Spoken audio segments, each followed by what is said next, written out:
그때 예수님께서 제자들에게 말씀하셨다. 조금 있으면 너희는 나를 더 이상 보지 못할 것이다. 그러나 다시 조금 더 있으면 나를 보게 될 것이다. 그러자 제자들 가운데 몇 사람이 서로 말하였다. 조금 있으면 너희는 나를 보지 못할 것이다. 그러나 다시 조금 더 있으면 나를 보게 될 것이다. 또 내가 아버지께 가기 때문이다 하고 우리에게 말씀하시는데 그것이 무슨 뜻일까? 그들은 또 조금 있으면 이라고 말씀하시는데 그것이 무슨 뜻일까? 무슨 이야기를 하시는지 알 수가 없군 하고 말하였다.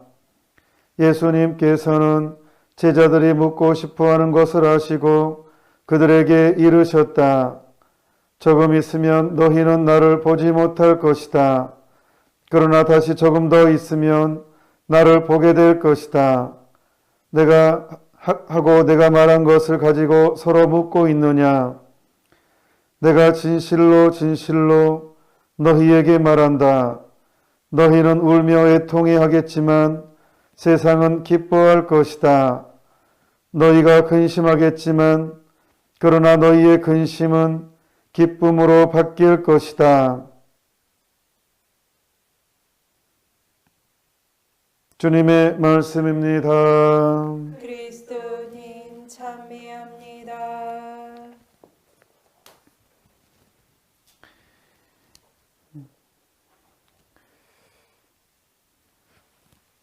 집에 어머니가 없어 봐야 어머니의 소중함을 깨닫습니다. 평소에 함께 살면 그 사람의 소중함을 잘 모르죠. 그런데 그 사람이 딱 없을 때 그 사람이 얼마나 소중했는지를 부재 때 확실히 더 깨닫잖아요. 예수님께서 너희들은 나를 잠깐 보지 못할 것이다. 세상은 기뻐할 것이다. 세상은 기뻐한대요. 이게 무슨 뜻이겠습니까? 그러니까 인간은 본능적으로 열심한 사람은 꼴보기 싫어합니다. 괜히 밉습니다. 그리고 오늘 바울과 실라스가 전교를 하는데 하느님을 못 오가는 말을 합니다. 대체 뭐 했다고? 왜 사람은 그렇게 행동을 할까요? 그러니까 내가 하는 말은 내가 누구인지를 드러냅니다. 그러니까 사람은 자신을 숨길 수가 없습니다. 저는 설옥도에 본당심으로 있었고 보좌심으로도 살았었기 때문에 돌아가신 분들의 얼굴을 많이 봤을 거 아니에요. 저는 임종한 사람의 얼굴을 많이 봤습니다. 근데 양로원에서 오랫동안 근무한 수녀님도 그걸 똑같이 경험하더라고요. 무엇을 경험하느냐? 죽었을 때 얼굴이 그 전 인생을 딱 표현된다는 거예요. 죽어있는 모습을 보면 우리가 말은 못하죠. 그런데 이미 딱 느낌으로 그 사람의 전 인생이 보입니다. 고생하며 산 사람의 얼굴은 그렇게 편할 수가 없는 것 같아요. 그리고 그 아기의 피부, 그 맑은, 어떻게 설명하기 힘든 굉장히 고운 얼굴이 드러납니다. 죽었는데 되게 고와요. 희한하잖아요. 그러니까 사람은 자기의 삶을 아무도 안 보는 데서 하는 행동이잖아요. 그런데 이미 삶으로 드러냅니다. 부정적이고 악한 입에서 항상 남을 험담하는 말을 한다거나 항상 부정적이고 거룩한 것을 보면 짜증나고 그러니까 세상은 기뻐합니다. 거룩한 사람은 짜증납니다. 예수님의 부재를 기뻐합니다. 이건 악 아니에요. 그게 법칙이라는 거예요. 너희는 슬퍼하겠지만 자, 이것은 몇 시간일 수도 있고 며칠일 수도 있고 일생일 수도 있어요. 전년도 당신 눈에는 지나간 어제 같고 했기 때문에 천년도 하느님 시간으로는 하루일 수 있습니다. 그러니까 잠깐 있다 올게 그게 한 천일 수도 있고요. 예.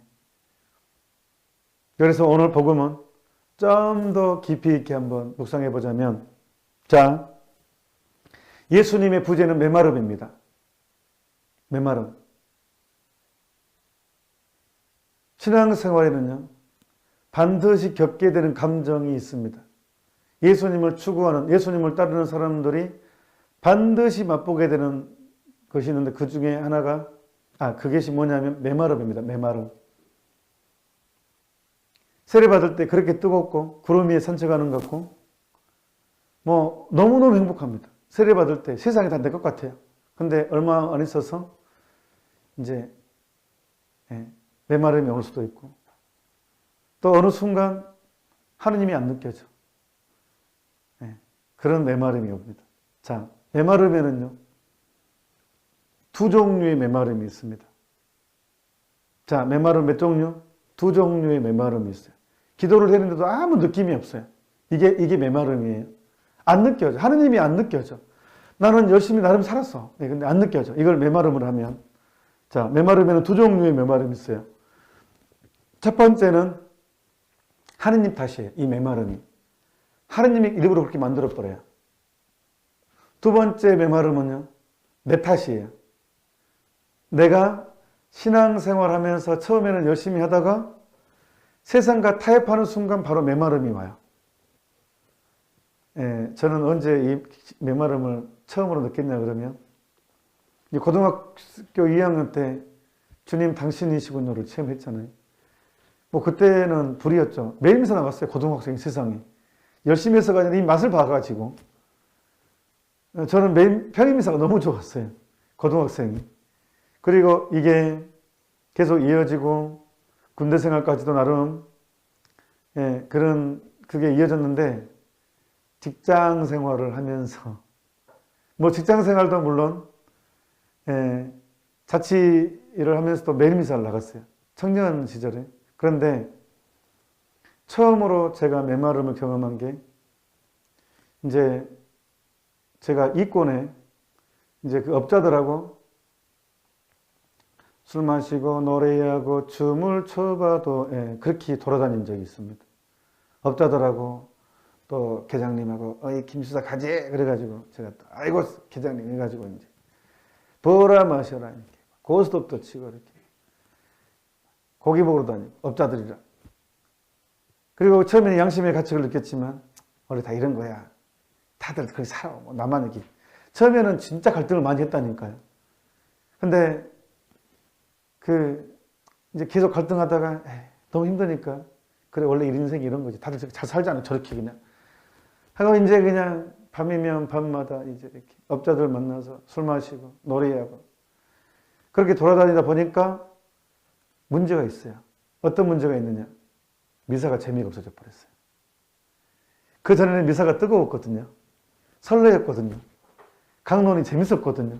그런데 술 마시고 노래하고 춤을 추고 이제 그냥 세상과 타협하는 순간 진짜 본인만 알고 있잖아요. 그것은 세상하고 타협하는 순간 세상은 재밌는데 영적인 것이 재미가 없었어요. 즉각적인 메마름이었습니다. 재미가 없었어요. 그 주일이 이렇게 빨리 오는지 모르겠어요. 그 전에는 주일이 기다려졌거든요. 와, 주일이다. 그런데 세상과 타협하는 순간 미사가 재미가 없고 아무 느낌이 없었어요. 강론을 들어도 뜨거움이 내 안에 없었어요. 식어버렸어요. 내 마음이. 그리고 주일이 부담스러워서 벌써 또 주일이야. 또 주일이야. 벌써 이렇게 빨리 오네 주일이. 미치겠다. 이런 생각이 들어와 있는 거예요. 그래서 이 메마름은 이제 느낌이 없어. 이것은 내 탓으로 세상과 타협하고 합리화하면서 오는 메마름. 이게 내 탓으로 만들어진 메마름이고 또 하나의 메마름은 하느님이 주도권을 가지고 있어요. 굉장히 열심히 살아요. 근데 어느 순간 딱 하느님이 맛을 없애버려요. 아무런 느낌이 없어요. 심지어는 하느님이 없는 것 같아요. 너무 느낌이 없으니까. 누구는 기도하면 뜨거움을 느꼈다고 뭐를 봤다는 나는 하나도 안 보여. 그리고 너무 지루해. 기도가 지루해. 아무 느낌이 없으니까. 그래서 나는 믿음이 없는 사람처럼 전역돼요. 나는 버림받은 느낌까지 들어요. 하느님이 나를 싫어하신가? 왜 나는 아무런 느낌이 없는가? 사랑은 이렇게 뭔가 이렇게 주고받는 게 있어야 되잖아요. 근데 받는 게 없는 것 같아. 하느님은 나에 대해 침묵하신 것 같아. 그 부재를 느낍니다. 이거를 이제 어둠 밤이라고도 표현하는데 굉장히 고통스러운 과정이에요. 하느님 그렇게 만들어요. 왜? 내가 싫어서? 아닙니다. 자, 여러분, 제대 위에 십자가가 이렇게 있습니다. 자, 이거 십자가입니다. 십자가입니다. 믿습니까? 하지 않아요. 왜? 십자가 아닐까? 이 믿는다라는 단어는요, 눈에 보이는 거에 대해서는 쓰지 않아요. 이거 안경입니다. 믿습니까? 하지 않아요. 왜? 안경이니까. 이거 초입니다. 여러분 믿습니까? 하지 않아요. 왜? 초니까. 믿습니까? 라는 단어를 쓰려면 보이지 않는 것을 전제로 해요. 느끼지 못하는 것을 전제로 해요. 그래야지만이 믿습니까? 라는 단어가 형성이 돼요. 그래서 믿음이라는 것은 맛보지 못하고 느끼지 못하고 체험하지 못하고 보지 못하는 것을 전제로 해요. 그러니까 사람이 살 때는 믿음, 소망, 사랑이 필요하지만 죽어서는 믿음은 필요 없어요. 왜? 하느님을 보기 때문에. 사랑만 남습니다. 이미 하느님이 희망을 누리고 있고 믿음은 이제 없어져요. 이미 지복직권하는데 무슨 믿음이 필요해요? 이미 보고 있는데. 그러니까 믿음이라는 개념은 내가 지상에 두 발을 딛고 다닐 때 이렇게 있을 때 믿음이라는 개념은 중요해요. 보지 못하고 느끼지 못하고 체험하지 못한 것을 전제로 합니다. 믿음이라는 단어는. 그래서 이 믿음이 키워지는 것은요, 체험하지 못한 것에서 성장을 해요. 천주교 신자들이 엄청나게 착각하는 것 중에 하나가 있어요. 그게 뭐냐 그러면요, 막 어떤 사람 기도할 때 막 뭐를 느껴. 막 뜨거움을 느끼고 하느님 봐.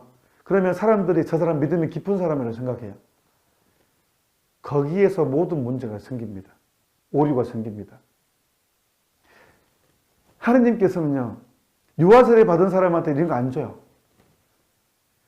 태중 교우들은요, 죽었다 깨어나도 그게 별로 없어요. 그런 게. 왜? 이미 바탕이 뿌리가 가톨릭 신앙 안에서 형성됐기 때문에 그런 거를 줄 이유가 없어요. 주지도 않아요. 그런데 저처럼 고등학생 때 세례받은 사람은 체험을 줘야 돼요. 그래야 요놈이 안 도망가고, 그래도 조금 맛을 줘야지만이 가톨릭에 머물러 있거든요. 그러니까 늦게 세례받은 사람이 체험이 많아요. 그것은 그 사람이 믿음이 깊어서가 아니라 너무 믿음이 약하기 때문에 미끼를 던져주는 거예요. 하느님께서. 그래야지 좀 맛이 있구나. 그러니까 이것은 믿음하고 상관이 없어요. 내가 하느님을 체험해서 주님 당신이시군요. 이 체험은요, 내 믿음하고 상관은 없어요. 믿음이라는 것은요, 보이지 않는 것이 성장을 해요. 내가 체험하는 것은 믿음이 아니라니까요. 하느님이 주신 거예요. 홍해바다를 건널 때 이스라엘 백성이 모세와 함께 이제 모세를 용도자로 모시고 홍해바다를 건넜어. 그때 불기둥 기름기둥 엄청난 기적이 있었어. 그리고 때가 되면 이미 광야로 데려가가지고 아무것도 못 느끼는 광야로 데려가 버려요. 40년간 뺑뺑이 돌립니다. 이게 믿음이 형성되는 과정이에요. 우리 영성생활의 과정이에요. 이게 광야 생활이라는 게. 근데 우리는 막 기적을 체험하는 사람들을 우러러보고, 물론 특별한 카리스마를 가진 경우가 있지만 많은 경우에 뭐를 느끼고 체험하는 것을 믿음이라고 생각하니까 여기에 오류가 생기는 거예요.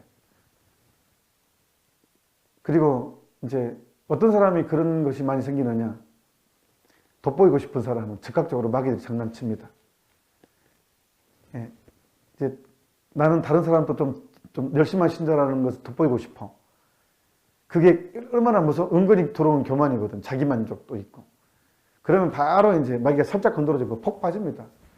바로 그냥 항월견 체험해가지고 자기를 높은 경지에 있는 사람으로 착각하게 만들거든요.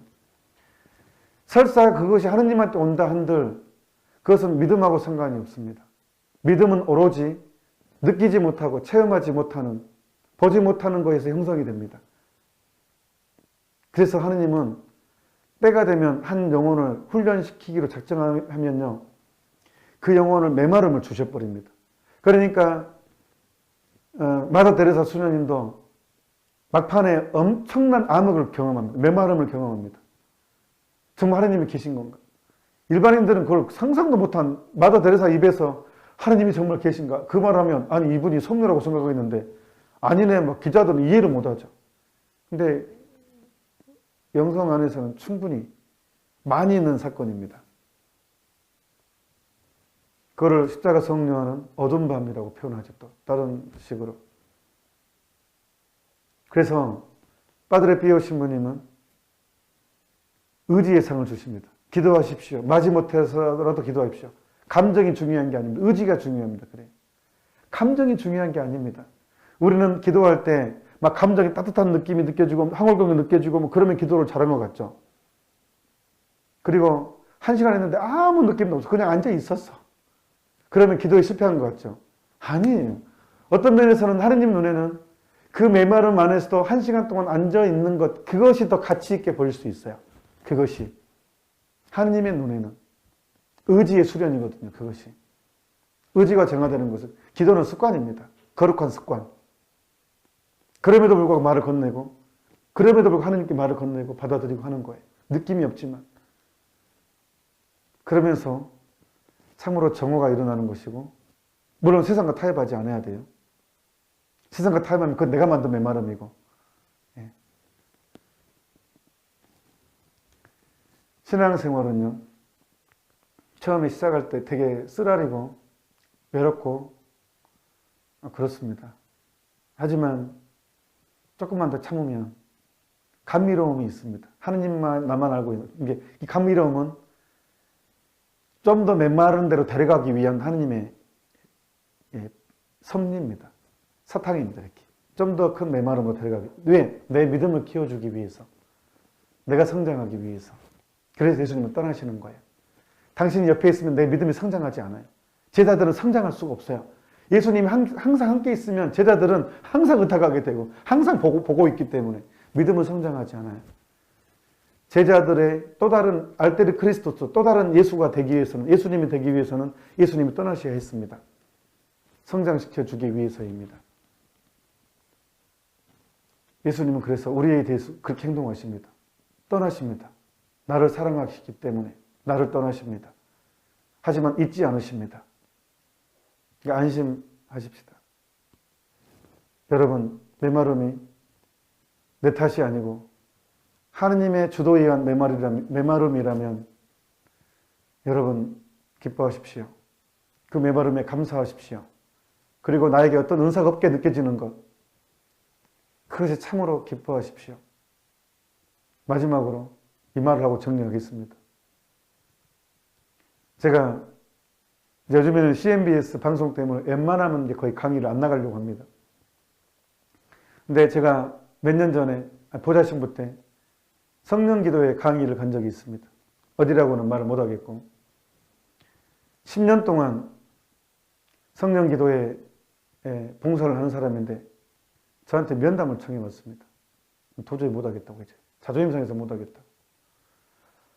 나는 10년 동안 봉사자로 있는데 10년 기도도 안 되고 아무것도 은사가 없대요. 그러니까 10년째 앞에서 표를 안 가지고 있대요. 창피해 죽겠대요. 다른 사람은 1년 만에 막 방언이 터지고 은사가 해가지고 막 애언도 하고 뭐 하는데, 그래서 막 앞에 가가지고 뭐도 하고 뭐도 하는데, 나는 맨날 성령 기도하면 맨 앞에서 종이 나누고 10년째 짬밥은 기는 자존심 상해가지고 나는 그만두었다고 그렇게 말씀하셨어요. 제가 뭐라 할게요. 자매님이야말로 가장 강력한 은사를 받았습니다. 이거 진심입니다. 위로해 주려고 한 말이 아닙니다. 진짜로 사랑받고 있는 사람입니다. 예수님께로부터. 완전히. 그럼에도 불구하고 10년 동안 있었잖아요. 아무것도 못 느꼈는데 그 굴욕과 정말 아무도 나를 중요하게 생각하지 않아. 그럼에도 불구하고 10년 동안이나 하고 있었어요. 종이 나눠주면서. 대단한 거 아니에요. 대단한 은사 아니에요. 예. 그러니까 우리는 메마름이 사실은 가장 강력하게 하느님 안에 들어가고 있는 과정입니다. 그러니 여러분 용기를 내십시오. 그 메마름은 곧 기쁨으로 바뀌게 될 것입니다. 잠시 묵상합시다.